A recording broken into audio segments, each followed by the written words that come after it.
Hello friends, welcome back to my channel. আজি আপোনালোকৰ বাবে খুব এটা গুৰুত্বপূৰ্ণ ভিডিঅ' লৈ আহিছোঁ। অসম লোকসেৱা আয়োগ চমুকৈ APSCয়ে ইতিমধ্যে নটিফিকেশ্যন জাৰি কৰিছে। এই নটিফিকেশ্যন অনুসৰি 793টা পোষ্টৰ বাবে ৰিক্ৰুটমেণ্ট কৰিব APSCয়ে। এই 793টা পোষ্টৰ ৰিক্ৰুটমেণ্টৰ কাৰণে APSCয়ে অনুষ্ঠিত কৰিব কম্বাইণ্ড কম্পিটিটিভ এক্সামছ। এই কম্বাইণ্ড কম্পিটিটিভ এক্সামত এপিয়াৰ হোৱাৰ বাবে যিসকল কেণ্ডিডেট ইতিমধ্যে এপ্লাই কৰিছে বা এপ্লাই কৰিম বুলি ভাবি আছে তেওঁলোকৰ বাবে আজিৰ ভিডিঅ'টো খুবেই গুৰুত্বপূৰ্ণ হ'ব। কাৰণ আজিৰ ভিডিঅ'ত মই সলভ কৰিছোঁ 2021ৰ যি প্ৰিলিমছ এক্সাম আছে সেই প্ৰিলিমছ এক্সামৰ জেনেৰেল ষ্টাডিজ পেপাৰ 1ৰ কুৱেশ্যনসমূহ সলভ কৰা হৈছে। অকল সলভ কৰা নহয়, তাৰ আনুষংগিক সকলো বিষয় আঁতিগুৰি মাৰি এনালাইজো কৰা হৈছে। গতিকে ভিডিঅ'টো তেওঁলোকৰ বাবে খুবেই ইম্পৰ্টেণ্ট হ'ব। ভিডিঅ'ৰ লেন্থ যাতে বেছি নহয় তাৰ বাবে আজিৰ ভিডিঅ'টোত 15টা কুৱেশ্যন সলভ কৰা হৈছে, লগতে এনালাইজ কৰা হৈছে। বাকী কুৱেশ্যনবোৰৰ বাবে থাকিব পৰৱৰ্তী ভিডিঅ'। Question number 1, which pair of extremely located Indian cities is connected by the east west corridor. East west corridor নামৰ যি ৰোড নেটৱৰ্ক, এই ৰোড নেটৱৰ্কে ভাৰতৰ কোন দুখন প্ৰান্তীয় চহৰক কানেক্ট কৰিছে। চ' যেতিয়া আমি ভাৰতৰ ৰোড কানেক্টিভিটিৰ কথালৈ আহোঁ তেতিয়া আমাৰ মনলৈ আহে golden quadrilateral east west corridor, north south corridor, express highway আদি কথাবোৰ আমাৰ মনলৈ আহে। ইষ্ট ৱেষ্ট কৰিডৰ নামৰ যিটো ৰোড নেটৱৰ্ক হয়, এইটো ৰোড নেটৱৰ্কে ভাৰতৰ পশ্চিমফালে থকা গুজৰাট ৰাজ্যৰ পোৰবন্দৰ চহৰক ভাৰতৰ একেবাৰে পূবফালে থকা অসমৰ শিলচৰ চহৰক কানেক্ট কৰিছে। চ' এই ইষ্ট ৱেষ্ট কৰিডৰৰ টোটেল লেন্থ হৈছে 3300 কিলোমিটাৰ। গতিকে কাৰেক্ট আনচাৰটো হ'ব অপশ্যন এ, শিলচৰ পোৰবন্দৰ। লগতে আমি নৰ্থ চাউথ কৰিডৰ সম্পৰ্কে জানি থওঁ যে নৰ্থ চাউথ কৰিডৰে ভাৰতৰ একেবাৰে উত্তৰ ফালে থকা কাশ্মীৰৰ শ্ৰীনগৰ চহৰক ভাৰতৰ একেবাৰে দক্ষিণ ফালে থকা কেৰেলা ৰাজ্যৰ কোচি চহৰক কানেক্ট কৰিছে। ইয়াৰ দৈৰ্ঘ্য হৈছে 4000 কিলোমিটাৰ। ভাৰতৰ ৰোড নেটৱৰ্ক বা ৰোড কানেক্টিভিটি সম্পৰ্কে ইতিমধ্যে মোৰ এটা ভিডিঅ' আছে। ভিডিঅ'টোত ভাৰতৰ ৰোড কানেক্টিভিটি সম্পৰ্কে ডিটেইল কোৱা হৈছে। আপোনালোকে আই বটনত ক্লিক কৰি নাইবা ডেছক্ৰিপশ্যন বক্সত থকা লিংকত গৈ আপোনালোকে ভিডিঅ'টো চাই ল'ব পাৰে। Question number 2, which water research project covers and extends the benefits to Madhya Pradesh, Maharashtra, Gujarat and Rajasthan. যে কোনটো ডেম প্ৰজেক্টৰ বেনিফিট ভাৰতৰ মধ্যপ্ৰদেশ, মহাৰাষ্ট্ৰ, গুজৰাট আৰু ৰাজস্থান ৰাজ্যই লাভ কৰিছে। চ' ইয়াৰ সঠিক আনচাৰটো হ'ব option B, Sardar Sarovar dam project. Sardar Sarovar dam প্ৰজেক্টৰ বেনিফিট মধ্যপ্ৰদেশ, মহাৰাষ্ট্ৰ, গুজৰাট আৰু ৰাজস্থান নামৰ এই 4খন ৰাজ্যই লাভ কৰিছে। ইয়াত যিকেইখন ডেম প্ৰজেক্ট আছে গোটেইকেইটা ডেম প্ৰজেক্টেই খুবেই ইম্পৰ্টেণ্ট হয়। ইয়াৰ পৰা যিকোনো কম্পিটিটিভ এক্সামত এটা নহয় এটা কুৱেশ্যন দেখা যায়। গতিকে গোটেইকেইটা ডেম প্ৰজেক্ট সম্পৰ্কে আমি ডিটেইল জনাটো প্ৰয়োজন। ইয়াৰ যিটো হীৰাকুণ্ড ডেম প্ৰজেক্ট আছে, এই হীৰাকুণ্ড ডেম প্ৰজেক্টটো আছে উৰিষ্যা ৰাজ্যৰ মহানদী ৰিভাৰৰ ওপৰত অৱস্থিত। হীৰাকুণ্ড ডেম প্ৰজেক্টটো হ'ল longest earthen dam of the world, বিশ্বৰ ভিতৰত আটাইতকৈ দীঘল মাটিৰে নিৰ্মিত ডেম প্ৰজেক্ট। হীৰাকুণ্ড ডেম প্ৰজেক্টৰ ফলত যিটো ৰিজাৰ্ভাৰৰ সৃষ্টি হৈছে সেইটো হীৰাকুণ্ড ৰিজাৰ্ভাৰ বুলি কোৱা হয়। এই হীৰাকুণ্ড ৰিজাৰ্ভাৰক ইতিমধ্যে ৰিচেণ্টলি 2021ৰ 12 অক্টোবৰত ৰামছাৰ ছাইট হিচাপে ঘোষণা কৰা হৈছে। ৰামছাৰ ছাইট হিচাপে যিকোনো ৱেটলেণ্ডক ঘোষণা কৰে ইউনেস্কোৰ ৰামছাৰ কনভেনশ্যনে। আমাৰ অসমৰ যিটো দীপৰ বিল তাকো ৰামছাৰ ছাইট হিচাপে ঘোষণা কৰা হৈছে। আমাৰ অসমৰ একমাত্ৰ ৰামছাৰ ছাইট হৈছে দীপৰ বিল। হীৰাকুণ্ড ডেম প্ৰজেক্টটো অপেনিং কৰা হৈছিল 1957ত। চৰ্দাৰ সৰোবৰ যিটো ডেম প্ৰজেক্ট হয়, এই চৰ্দাৰ সৰোবৰ ডেম প্ৰজেক্টটো নৰ্মদা নদীৰ ওপৰত অৱস্থিত আৰু ই আছে গুজৰাট ৰাজ্যত। এই ডেম প্ৰজেক্টটোৱে যি 4খন ৰাজ্যৰ কথা কোৱা হৈছে এই 4খন ৰাজ্যক পানীৰ উপৰি ইলেক্ট্ৰিচিটি সেৱাও প্ৰদান কৰি থাকে। আৰু এই চৰ্দাৰ সৰোবৰ ডেম প্ৰজেক্ট 2017ৰ 17 অক্টোবৰত অপেনিং কৰা হৈছিলে। এতিয়া আহোঁ আমি ভাক্ৰা নাংগল ডেম প্ৰজেক্টৰ বিষয়ে। ভাক্ৰা ডেম প্ৰজেক্ট যিটো আছে সেইটো আছে হিমাচল প্ৰদেশৰ সুতলেজ নদীৰ ওপৰত। ভাক্ৰা ডেম প্ৰজেক্টৰ বাবে যিটো ৰিজাৰ্ভাৰ সৃষ্টি কৰা হৈছে এই ৰিজাৰ্ভাৰক কোৱা হয় গোবিন্দ সাগৰ ৰিজাৰ্ভাৰ। ভাক্ৰা ডেম প্ৰজেক্টটো 1963ত অপেনিং কৰা হৈছিলে। টেহৰী ডেমটো হৈছে উত্তৰাখণ্ডৰ ভগীৰথী নদীৰ ওপৰত নিৰ্মিত। টেহৰী ডেম হৈছে টলেষ্ট ডেম ইন ইণ্ডিয়া, ভাৰতৰ আটাইতকৈ ওখ ডেম, লগতে 12 tallest dam in the world. আৰু এই টেহৰী ডেম ভাৰতৰ biggest hydro' electric power plant হয়। Question number 3, as per the 2011 census how many gaon panchayats are there in Assam.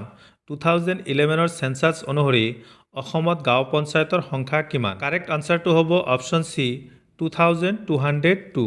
লগতে আমি এটা কথা জানি থওঁ যে 2011ৰ চেঞ্চাছ অনুসৰি অসমত থকা গাঁৱৰ সংখ্যা হৈছে 26,393। অৰ্থাৎ 2011ৰ চেঞ্চাছ অনুসৰি অসমত থকা গাঁও পঞ্চায়তৰ সংখ্যা হৈছে 2202, লগতে গাঁৱৰ সংখ্যা হৈছে 26,393। 393. Question number 4. Which among the following cities is known as the tea city of India? তলৰ কোনখন চহৰক ভাৰতৰ টি চিটি অৰ্থাৎ চাহৰ নগৰী হিচাপে জনা যায়? কাৰেক্ট আনসাৰটো হ'ব অপশ্যন বি ডিব্ৰুগড় অৰ্থাৎ অসমৰ যি ডিব্ৰুগড় চহৰ আছে এই ডিব্ৰুগড় চহৰক ভাৰতৰ চাহ নগৰী হিচাপে জনা যায়। ইয়াত যি অপশ্যনত 4খন চহৰ আছে গোটেই 4খন চহৰে চাহৰ বাবে বিখ্যাত, কিন্তু অসমৰ যি ডিব্ৰুগড় চহৰ আছে তাক ভাৰতৰ টি চিটি অৰ্থাৎ চাহৰ নগৰী হিচাপে স্বীকৃতি দিয়া হৈছে। Question number 5. The term Black Revolution in the present context of India is associated with ভাৰতৰ বৰ্তমান প্ৰেক্ষাপটত ব্লেক ৰেভলিউশ্যন বুলি ক'লে আমি কিহক বুজি পাওঁ? সো কাৰেক্ট আনসাৰটো হ'ব option B self dependence in the production of crude oil. খাৰুৱা তেল উৎপাদনৰ ক্ষেত্ৰত ভাৰতবৰ্ষই আত্মনিৰ্ভৰশীলতা লাভ কৰাৰ বাবে ব্লেক ৰেভলিউশ্যন ষ্টাৰ্ট কৰা হৈছিলে। এইটো হৈছে কাৰেক্ট আনসাৰ। বিভিন্ন সময়ত বিভিন্ন ক্ষেত্ৰত সেল্ফ সাফিচিয়েন্সিৰ বাবে ভাৰতবৰ্ষই কিছুমান ৰেভলিউশ্যন ষ্টাৰ্ট কৰিছিলে। এই ৰেভলিউশ্যন বিভিন্ন কম্পিটিটিভ এক্সামত কুৱেশ্যন অহা দেখা যায়, গতিকে এই সম্পৰ্কে আমি জনাটো প্ৰয়োজন। সো গ্ৰীণ ৰেভলিউশ্যন ষ্টাৰ্ট কৰা হৈছিলে এগ্ৰিকালচাৰ ছেক্টৰত সেল্ফ সাফিচিয়েন্সিৰ বাবে। ঠিক তেনেকৈ হোৱাইট ৰেভলিউশ্যন ষ্টাৰ্ট কৰা হৈছিলে মিল্ক অৰ্থাৎ গাখীৰ উৎপাদনৰ ক্ষেত্ৰত হোৱাইট ৰেভলিউশ্যন ষ্টাৰ্ট কৰা হৈছিলে। যি পেট্ৰলিয়াম অৰ্থাৎ খাৰুৱা তেলৰ সেল্ফ সাফিচিয়েন্সিৰ বাবে ব্লেক ৰেভলিউশ্যন ষ্টাৰ্ট কৰা হৈছিলে। পিংক ৰেভলিউশ্যন অৰ্থাৎ অনিয়ন উৎপাদনৰ ক্ষেত্ৰত সেল্ফ সাফিচিয়েন্সি লাভ কৰাৰ বাবে পিংক ৰেভলিউশ্যন ষ্টাৰ্ট কৰা হৈছিলে। চামৰা উৎপাদনৰ ক্ষেত্ৰত আত্মনিৰ্ভৰশীলতা লাভৰ বাবে ব্ৰাউন ৰেভলিউশ্যন। ব্লু ৰেভলিউশ্যন হৈছে ফিছ অৰ্থাৎ মাছ উৎপাদনৰ বাবে। গোল্ডেন ৰেভলিউশ্যন হৈছে হৰ্টিকালচাৰ অৰ্থাৎ শাক পাচলি আৰু ফল মূলৰ ক্ষেত্ৰত গোল্ডেন ৰেভলিউশ্যন। ঠিক য়েল্লো ৰেভলিউশ্যন হৈছে অইল চিডছ অৰ্থাৎ তৈলবীজ যেনেকুৱা সৰিয়হ বাদাম চয়াবিন আদি উৎপাদনৰ ক্ষেত্ৰত আত্মনিৰ্ভৰশীলতা লাভৰ বাবে ভাৰতবৰ্ষই য়েল্লো ৰেভলিউশ্যন ষ্টাৰ্ট কৰিছিলে। Question number 6. Lieutenant commander Mrs Karabi Gogoi is India's first women navy officer to be posted as a defence attache in a foreign country in her case Russia. What is her basic expertise? প্ৰশ্নটো হ'ল এনেকুৱা যে defence এটাছে হিচাপে কোনোবা foreign কাণ্ট্ৰিত নিযুক্তি পোৱা Mrs Karabi Gogoi হৈছে ভাৰতৰ প্ৰথমগৰাকী মহিলা নেভি অফিচাৰ। প্ৰশ্ন সম্পূৰ্ণ কৰাৰ আগতে আমি জানিব লাগিব যে ডিফেন্স এটাছে বা মিলিটাৰী এটাছে কি হয়। সো ডিফেন্স এটাছে বা মিলিটাৰী এটাছে হৈছে মিলিটাৰী এক্সপাৰ্ট কিছুমান, তেখেতসকল কোনোবা নহয় কোনোবা বিষয়ত এক্সপাৰ্ট হয় আৰু তেখেতসকলক কিছুমান ডিপ্ল'মেটিক মিছনত ফৰেন কাণ্ট্ৰিসমূহত পষ্টিং কৰা হয়।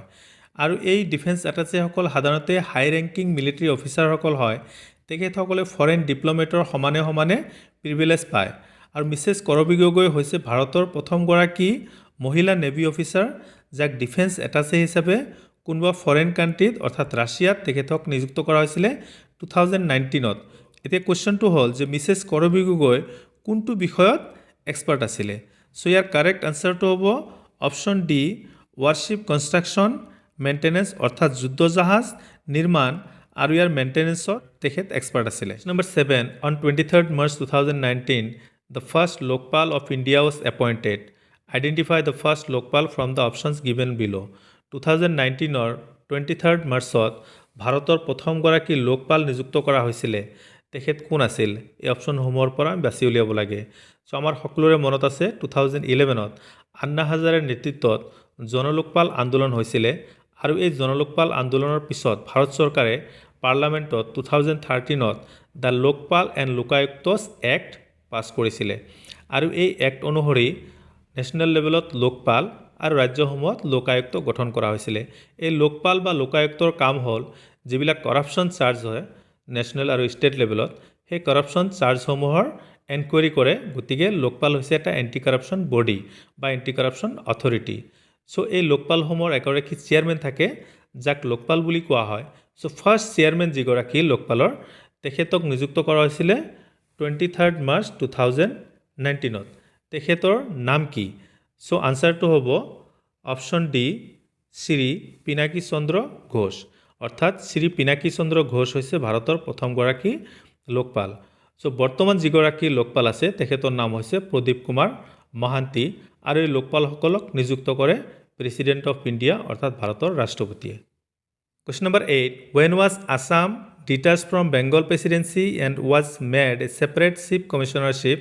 অসমক কেতিয়া বেংগল প্ৰেছিডেন্সিৰ পৰা পৃথক কৰা হৈছিলে আৰু 11 চিফ কমিশ্যনাৰক শাসনৰ দায়িত্বভাৰ দিয়া হৈছিল সো কাৰেক্ট আনসাৰটো হ'ব অপশন সি 1874 1826 যেটো ইয়াণ্ডাবু সন্ধি হৈছিল সেই ইয়াণ্ডাবু সন্ধিৰ পিছত অসম ব্ৰিটিছ শাসনৰ অধীনলৈ আহিছিল ব্ৰিটিছ শাসনৰ অধীনলৈ অহাৰ পিছত অসমত সেই তেতিয়াৰ যি বেংগল প্ৰভিন্স আছিল অৰ্থাৎ বেংগল নামৰ যি ৰাজ্য আছিল সেই ৰাজ্যৰ অন্তৰ্ভুক্ত কৰা হৈছিল অসমক আৰু 1874 ত গৈ পেলাই অসমক বেংগল প্ৰভিন্সৰ পৰা পৃথক কৰি এটা পৃথক ৰাজ্য গঠন কৰা হৈছিল অসম নামেৰে আৰু তাৰ শাসনভাৰ দিয়া হৈছিল 11 চিফ কমিশ্যনাৰক 1874 ৰ 7 ফেব্ৰুৱাৰীত অসমৰ যি প্ৰথম গৰাকী চিফ কমিশ্যনাৰ আছিল তেখেতৰ নাম আছিল Richard heart কিটিন্স Question number 10 Who was the first speaker of the Lok Sabha of the Indian Parliament ভাৰতৰ পাৰ্লামেণ্টৰ যি নিম্ন সদন লোকসভা সেই লোকসভাৰ স্পিকাৰ প্ৰথম গৰাকী স্পিকাৰৰ নাম কি সো কাৰেক্ট আনসাৰটো হৈছে অপশন ডি জি.বি.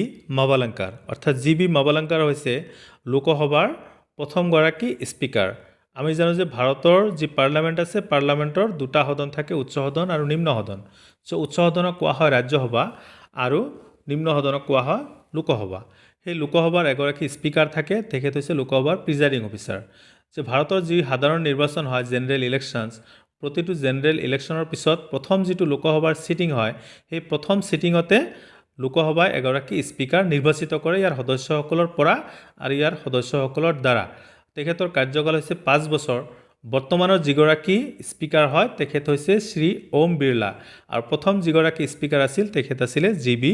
মাভালাঙ্কাৰ এই শ্ৰী ওম বিৰলা হৈছে ভাৰতৰ লোকসভাৰ 17th স্পিকাৰ অৰ্থাৎ 17 নম্বৰ স্পিকাৰ হয় শ্ৰী ওম বিৰলা লগতে ইন্টাৰেষ্টিংলি ৰাজ্যসভাৰ যিগৰাকী স্পিকাৰ হয় তেখেতক চেয়াৰমেন কোৱা হয় আৰু এই ৰাজ্যসভাৰ চেয়াৰমেন গৰাকী নিৰ্বাচিত নহয় তেখেত হৈছে এক্স অফিচিয়েল চেয়াৰমেন হয় তেখেত হৈছে ভাৰতৰ যিগৰাকী উপৰাষ্ট্ৰপতি ভাইচ প্ৰেসিডেন্ট অফ ইণ্ডিয়া এই ভাইচ প্ৰেসিডেন্ট অৰ্থাৎ উপৰাষ্ট্ৰপতি গৰাকী হৈছে ৰাজ্যসভাৰ এক্স অফিচিয়েল চেয়াৰমেন ৰাজ্যসভাৰ এগৰাকী ডেপুটি চেয়াৰমেন থাকে এই ডেপুটি চেয়াৰমেন গৰাকীক ৰাজ্যসভাৰ সদস্যসকলে নিৰ্বাচিত কৰে সো বৰ্তমান যিগৰাকী ভাৰতৰ উপৰাষ্ট্ৰপতি অৰ্থাৎ চেয়াৰমেন ৰাজ্যসভাৰ তেখেতৰ নাম হৈছে জগদীপ ধনকাৰ আৰু ডেপুটি চেয়াৰমেন গৰাকীৰ নাম হৈছে Harivansh Narayan Singh Question number 11 Who was India's prime minister when the government introduced the modern Panchayati Raj system by the 73rd Constitutional Amendment Act and gave it a constitutional status অর্থাৎ 73rd যেটো constitutional amendment অর্থাৎ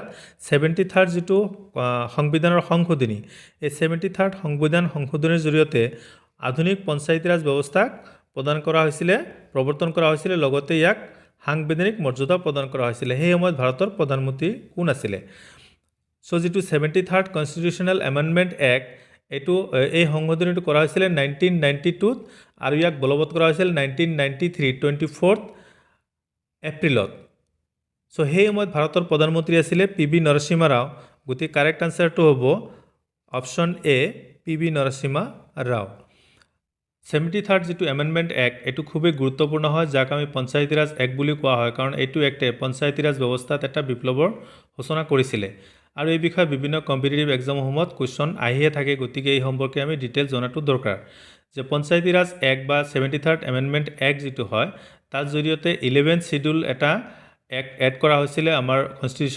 কনস্টিটিউশনত যি 12টা schedule আছে তাৰ যেটো 11 number schedule হয় এই শিডিউলটো এইটো এমেন্ডমেন্ট এক্টৰ জৰিয়তে অন্তৰ্ভুক্ত কৰা হৈছিল আমি জানো যে এইটো শিডিউলত 29টা সাবজেক্ট থাকে য'ত পঞ্চায়তে কাম কৰে লগতে কনস্টিটিউশনত এটা পাৰ্ট এড কৰা হৈছিল যেটো পাৰ্টৰ নাম হৈছে পাৰ্ট 9 এই পাৰ্টত 243 ৰ পৰা 243 ও আৰ্টিকল এইকেইটা আৰ্টিকল এইটো পাৰ্টত আছে আৰু এই পাৰ্টটো এড কৰা হৈছিল এই 73rd এমেন্ডমেন্টৰ জৰিয়তে ষ্টেটসমূহৰ ওপৰত এটা অব্লিগেশ্যন অনা হৈছিল যে তেওঁলোকে নিজৰ ষ্টেটত পঞ্চায়তী ৰাজ ব্যৱস্থা ইমপ্লিমেন্ট কৰিব লাগিব 73rd এমেন্ডমেন্ট এক্টৰ জৰিয়তে আৰু যিসমূহ বিষয় নতুন কৰি ইন্ট্ৰোডিউস কৰা হৈছিল তাৰে কেইটামান হল যেনে গ্ৰাম সভা নতুন কৰি ইন্ট্ৰোডিউস কৰা হৈছিল 3-tier পঞ্চায়তী ৰাজ সিস্টেম অৰ্থাৎ তিনিখলপীয়া আমাৰ যি পঞ্চায়তী ৰাজ ব্যৱস্থা যেনেকৈ জিলা পৰিষদ আঞ্চলিক পঞ্চায়ত আৰু গাঁও পঞ্চায়ত এই তিনিখলপীয়া পঞ্চায়তী ৰাজ ব্যৱস্থা এইটো এমেন্ডমেন্টৰ জৰিয়তে ইন্ট্ৰোডিউস কৰা হৈছিল লগতে পঞ্চায়তী ৰাজ ব্যৱস্থাত প্ৰত্যক্ষ নিৰ্বাচনৰ ব্যৱস্থা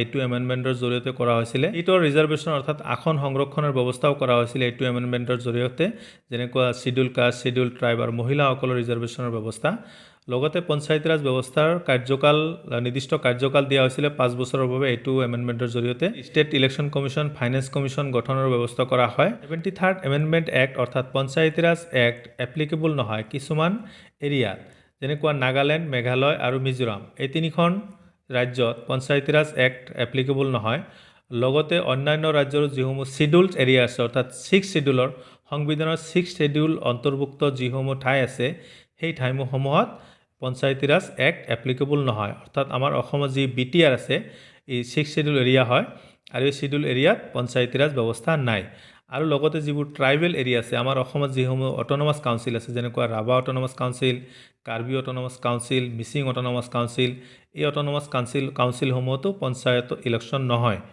অৰ্থাৎ এইবিলাক 73rd এমেণ্ডমেণ্ট এক্টৰ অধীনত নাহে লগতে মণিপুৰৰ যিবিলাক হিলছ এৰিয়া আছে তাতো পঞ্চায়ত ৰাজ এক্ট এপ্লিকেবল নহয় আৰু ৱেষ্ট বেংগলৰ দাৰ্জিলিং ডিষ্ট্ৰিক্টতো পঞ্চায়ত ৰাজ এক্ট এপ্লিকেবল নহয় Question number 12. Which among the following schedules of the Indian Constitution is related with the distribution of powers between the Union and states?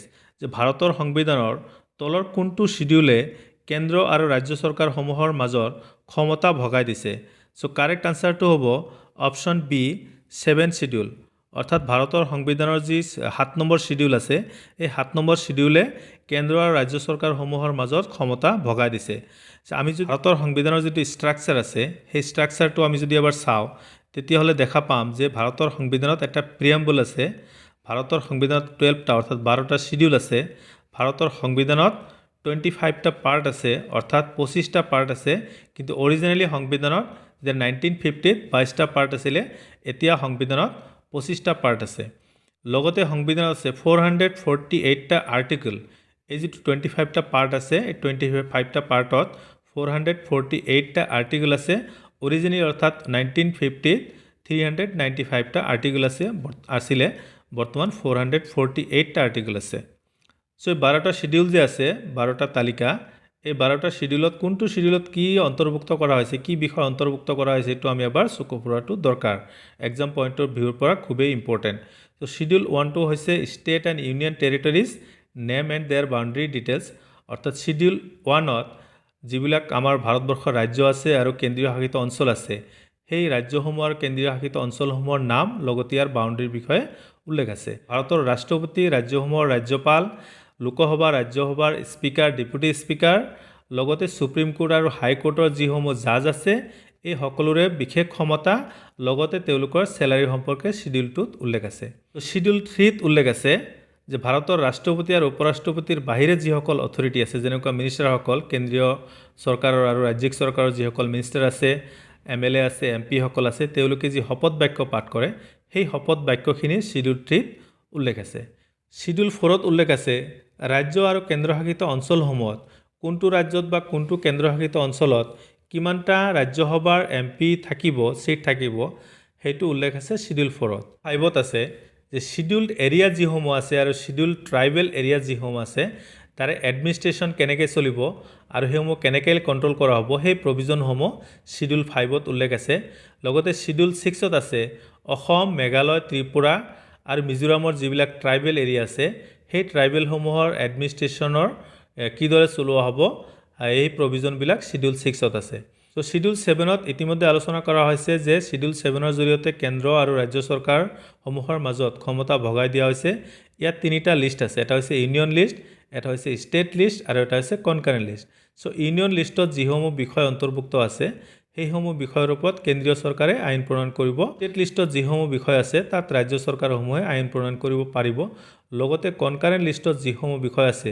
তাত কেন্দ্ৰ আৰু ৰাজ্য উভয় চৰকাৰে আইন প্ৰণয়ন কৰিব পাৰিব শিডিউল 8ত কিছুমান ভাষাৰ নাম উল্লেখ আছে আমাৰ ভাৰতৰ সংবিধানত 22টা ভাষা এই শিডিউল 8ত উল্লেখ আছে আৰু এই 22টা ভাষা হৈছে সংবিধান স্বীকৃত ভাষা শিডিউল 9ত কিছুমান এক্টৰ লিষ্ট আছে আৰু এই শিডিউল 9ত যিসমূহ এক্ট আছে এই এক্টসমূহক সংবিধানে ভেলিডেশ্যন প্ৰদান কৰিছে অৰ্থাৎ এই এক্টসমূহ কোনো কোৰ্টত চ্যালেঞ্জ কৰিব নোৱাৰে শিডিউল 9ত বৰ্তমান 284টা এক্ট আছে শিডিউল 10ত আছে যে আমাৰ যিসকল এমপি আৰু এমএলএ তেওঁলোকে নিৰ্বাচিত হোৱাৰ পিছত দল বাগৰা দেখা যায় অৰ্থাৎ এটা দলৰ পৰা অন্য এটা দললৈ যোৱা দেখা যায় যেটোক আমি ডিফেকশন বুলি কওঁ অৰ্থাৎ ডিফেকশন মানে হৈছে দল বাগৰা এই ডিফেকশনটো ৰোধ কৰাৰ বাবে কিছুমান সাংবিধানিক প্ৰভিজন ৰখা হৈছে আৰু সেই প্ৰভিজনসমূহ শিডিউল 10ত উল্লেখ আছে শিডিউল 11ৰ বিষয়ে ইতিমধ্যে আমি আলোচনা কৰিছোঁ যে শিডিউল 11টো 73rd এমেণ্ডমেণ্ট এক্টৰ জৰিয়তে কনষ্টিটিউশ্যনত ইনক্লুড কৰা হৈছে আৰু শিডিউল 11ত আছে 29টা ছাবজেক্ট মেটাৰ আৰু এই 29টা ছাবজেক্ট মেটাৰৰ ওপৰত পঞ্চায়তক পাৱাৰ প্ৰদান কৰা হৈছে ঠিক শেষত শিডিউল 12টো হৈছে যে পঞ্চায়তী ৰাজ ব্যৱস্থা হৈছে অকল গাঁও অঞ্চলৰ বাবে তাৰ বিপৰীতে চহৰ অঞ্চলৰ বাবে আছে মিউনিচিপালিটিজ এক্ট আৰু মিউনিচিপালিটিজ এক্টসমূহৰ জৰিয়তে মিউনিচিপালিটিসমূহক যি ক্ষমতা প্ৰদান কৰা হৈছে সেয়া শিডিউল 12ৰ জৰিয়তে কৰা হৈছে Question number 13 When did the first amendment of the Indian Constitution take place? ভাৰতৰ সংবিধানৰ যি প্ৰথম এমেণ্ডমেণ্ট হৈছিলে সেয়া কেতিয়া হৈছিলে সো কাৰেক্ট আনসাৰটো হ'ব অপশন এ জুন 18 1951 সো সংবিধান সংশোধন সম্পৰ্কে আমি কিছু কথা জনা দৰকাৰ এক্সাম পইণ্ট অফ ভিউৰ পৰা খুবেই গুৰুত্বপূৰ্ণ হয় যে আমাৰ সংবিধানখন প্ৰথম বলবৎ কৰা হৈছিলে 1950 26 জানুৱাৰীত তাৰ পিছৰ পৰা এতিয়ালৈকে 105 বাৰ সংবিধানখন সংশোধন কৰা হৈছিলে তাৰে যি 105 নম্বৰ সংশোধনী হেয়া হৈছিলে 2021 চনৰ অক্টোবৰ মাহত আমাৰ ভাৰতৰ সংবিধান সংশোধন কৰাৰ যি ক্ষমতা হেয়া সংবিধানে প্ৰদান কৰিছে ভাৰতৰ পাৰ্লামেণ্টক আৰু যেটো আৰ্টিকুলৰ জৰিয়তে এই ক্ষমতা পাৰ্লামেণ্টক সংবিধানে প্ৰদান কৰিছে সেই আৰ্টিকুলটো হ'ল আৰ্টিকুল 368 ভাৰতৰ সংবিধানখন ফ্লেক্সিবল হয় একে সময়তে ৰিজিড হয় অৰ্থাৎ কিছুমান প্ৰভিজন আছে আমি খুব সিম্পলি সহজভাৱে সংশোধন কৰিব পাৰো আৰু কিছুমান প্ৰভিজন আছে যিবিলাক সংশোধন কৰাটো জটিল সংবিধান সংশোধনৰ এই প্ৰক্ৰিয়া তিনি ধৰণৰ হৈ থাকে তাৰ এটা হৈছে সিম্পল মেজৰিটিৰ জৰিয়তে সংবিধানৰ কিছুমান প্ৰভিজন সংশোধন কৰিব পাৰো আৰু কিছুমান প্ৰভিজন আছে সংশোধন কৰাটো জটিল যেটো দুইটা সদনতে স্পেশাল মেজৰিটিৰ প্ৰয়োজন হয় অৰ্থাৎ 2/3 সদস্যৰ ভোটিংৰ জৰিয়তে এই জটিল প্ৰভিজনসমূহ সংশোধন কৰা হয় আৰু কিছুমান বিষয় আছে জটিলতকৈ জটিল সংশোধন কৰাটো সেই প্ৰভিজনসমূহ সংশোধন কৰিব বিচাৰিলে সদস্যসকলৰ 2/3 মেজৰিটিটো প্ৰয়োজন হ'বই তাৰ উপৰি আমাৰ যিসকল ৰাজ্যিক যিবিলাক লেজিসলেচাৰ আছে সেই ৰাজ্যসমূহৰ আধা সংখ্যক ৰাজ্যৰ স্বীকৃতিৰ প্ৰয়োজন হয় এনেকুৱা এটা প্ৰভিজন ৰিসেন্টলি সংশোধন কৰা হৈছিল যাৰ জৰিয়তে জিএসটি এক্ট ইমপ্লিমেন্ট কৰা হৈছিল Question number 14 Which freedom fighter earned the sobriquet the Nightingale of India ভাৰতৰ কোন গৰাকী মুক্তি যুঁজাৰুৱে নাইটিঙ্গেল অফ ইণ্ডিয়া উপাধি লাভ কৰিছিল সো কাৰেক্ট আনসাৰটো হ'ব অপশন সি সৰোজনী নাইডু সৰোজনী নাইডুৱে নাইটিঙ্গেল অফ ইণ্ডিয়া উপাধি লাভ কৰিছিল সো এই উপাধি তেখেতক প্ৰদান কৰিছিল মহাত্মা গান্ধীয়ে তেখেতৰ সাহিত্য ক্ষেত্ৰত যি অৱদান সেই অৱদানৰ প্ৰতি লক্ষ্য ৰাখি মহাত্মা গান্ধীয়ে নাইটিঙ্গেল অফ ইণ্ডিয়া